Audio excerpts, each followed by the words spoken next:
সুস্বাগতম। সাহিত্যিক অদ্বৈত মল্ল বর্মণ ছিলেন বাংলা সাহিত্যের অন্যতম বিশিষ্ট কথা সাহিত্যিক, লোকসঙ্গীত রচয়িতা, যিনি মূলত তার অমর সৃষ্টি তিতাস একটি নদীর নাম উপন্যাসের জন্য সুপরিচিত। এই বিশিষ্ট কথা সাহিত্যিককে নিয়ে ইউটিউবের সাহিত্যের নবদিগন্ত চ্যানেলে আজকের ভিডিওটি হলো বিশিষ্ট কথা সাহিত্যিক অদ্বৈত মল্ল বর্মণ, গ্রন্থনায় রবীন্দ্র কুমার চক্রবর্তী।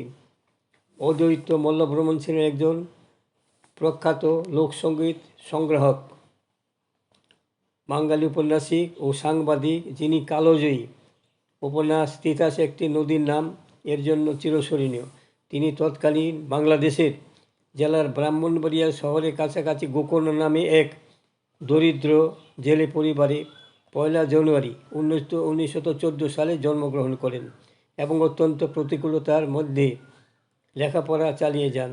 তিতাস নদীর পাড়ের মালো সমাজের জীবনচিত্র তার রচনায় ফুটে উঠেছে।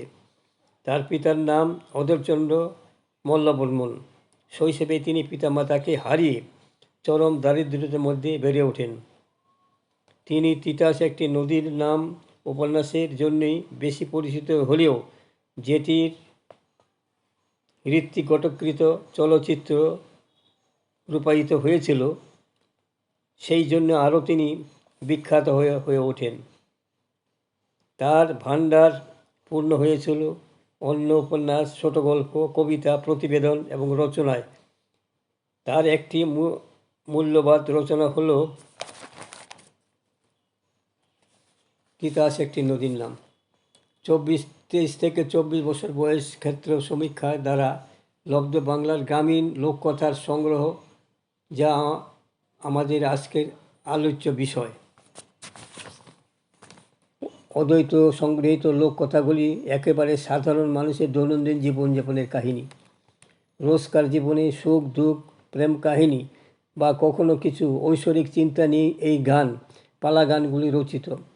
প্রেম কাহিনীগুলির মধ্যে একমাত্র বানিয়া গান ছাড়া সর্বত্র বিরহ বিচ্ছেদের হাহাকার। এই প্রসঙ্গে শেওলাবালার পালা, উদ্ধবের গান, নাতিনের গান ও জিয়ারের গান উল্লেখ করা যেতে পারে। আবার একটি পালায় কুটুমিয়া নামের এক যুবক শ্বশুরবাড়িতে গিয়ে স্ত্রীর দেওয়া বিষে মৃত্যুবরণ করে। বিনোদের পালায় কোরা পাখি শিকারে গিয়ে সাপের কামড়ে বিনোদের মৃত্যুর বর্ণনা আমাদের চোখে জল এনে দেয়। মায়ের কান্দন যাবজ্জীবন, ভাই বোনের কান্দন দিন কয়, অভাগিনীর কান্দন অভাগিনী স্ত্রীর কান্দন যাবৎ চন্দ্র রয়।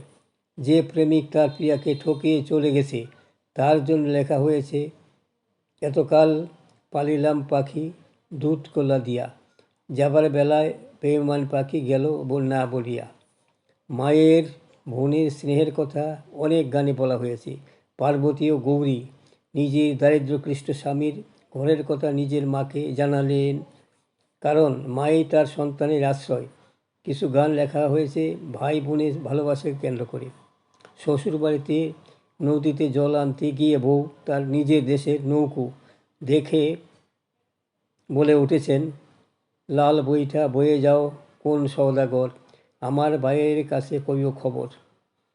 তার মনে হচ্ছে ভাই বোন তাকে বলেছে, থাক থাক বোনগু পথের দিকে চেয়ে, আশ্বিন মাসে নিতে আসবো পাটের টাকা পেয়ে।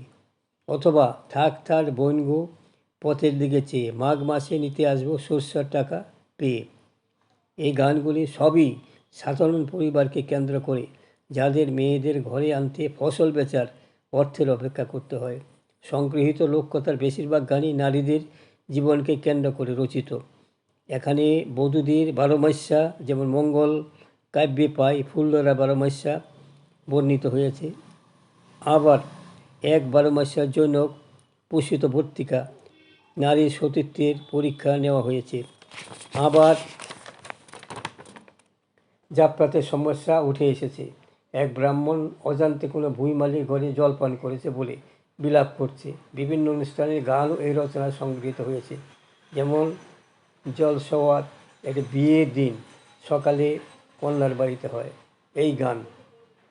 ভাইফোঁটার গান, মাঘমণ্ডল পথের গান, এমনকি পুতুলের বিয়ের গান। এছাড়া ঈশ্বর ভাবনার কিছু গান আছে, যেমন মেওয়াজ মিশ্রির গান, যেখানে আছে গৌর নামের সুরাপান ও সূচিমণি প্রেম বাজারে গিয়ে, যেখানে রাধা হালুইয়ের দোকান থেকে খাদ্য গ্রহণ। অদ্বৈত ব্রাহ্মণ যখন এই পালা গানগুলি ক্ষেত্র সমীক্ষার মাধ্যমে সংগ্রহ করেছেন ও তার উপর লিখেছেন, তখন কিন্তু লোককৃষ্টি বা লোক সংস্কৃতি নিয়ে আলোচনা খুব কমই হতো। অবশ্য এর আগে 1924 খ্রিস্টাব্দে দীনেশচন্দ্র সেন ময়মনসিংহ গীতিকা প্রকাশ করেন। রবীন্দ্রনাথ তাদের লোকায়ত ছড়া এবং ব্রতকথার সংকলন বার করেছেন, কিন্তু বর্তমানে লোককৃষ্টি এবং তার বিভিন্ন রূপ নিয়ে যত আলোচনা হয়, অদ্বৈতের সময় তা হতো না। আর এ বিষয়ে ক্ষেত্র সমীক্ষার খুব একটা চল ছিল না, তাই গানগুলি তার মাত্র 24 থেকে 25 বছর বয়সে ক্ষেত্র সমীক্ষার দ্বারা সংগৃহীত। অদ্বৈত মল্লব্রহ্মণ বাংলা সাহিত্যের অন্যতম শ্রেষ্ঠ ঔপন্যাসিক, যার মত চেয়েছে তিতাস একটি নদীর নাম।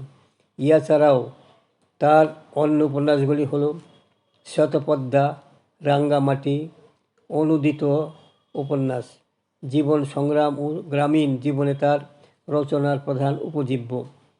তার কালজয়ী উপন্যাস তিতাস একটি নদীর নাম। এই উপন্যাসটির বিষয়বস্তু হল তিতাস নদীর ধারে বসবাসকারী মালু সম্প্রদায়ের জীবন সংগ্রাম, দুঃখ, কষ্ট, প্রকৃতির সাথে তাদের সম্পর্কের গভীর বাস্তব চিত্র ফুটিয়ে তুলেছেন। তার সাহিত্যিক জীবন উক্ত দর্শনে জীবন ও নদীর অবিচ্ছেদ্য সম্পর্ক ফুটে উঠেছে। তার উল্লেখযোগ্য উক্তিগুলি হল, যে পথ চিনিয়া চলে তার পথে একটি বাধা থাকে, আর যে দিশাহারা হইয়া চলে তার পথ শত শত কাটায় উত্তীর্ণ থাকে। তিতাস একটি নদীর নাম। তার কুলছড়া জল, বুক ভরা ঢেউ, প্রাণ ভরা উচ্ছ্বাস, স্বপ্নের ছন্দে সে বহিয়া যায়।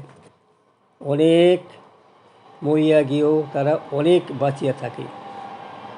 শিক্ষাকে এখন গ্রন্থ মুখস্থ করার মধ্যে আবদ্ধ না রেখে চলে না। শিক্ষা বলতে এখন আত্মবিশ্বাস বলে মেনে নিতে হবে। কালি কলম এবং দৈনিক আবাদী পত্রিকায়, বিভিন্ন সাহিত্য পত্রিকা অদ্বৈত ব্রাহ্মণ জীবন দর্শন সম্পর্কে অনেক আলোচনা করেছেন। বন্ধুগণ, আমার এই সংক্ষিপ্ত ভিডিওখানি এখানে শেষ হলো। যদি আপনাদের মনোভূত হয়, সাবস্ক্রাইব, শেয়ার ও লাইক করতে ভুলবেন না যেন।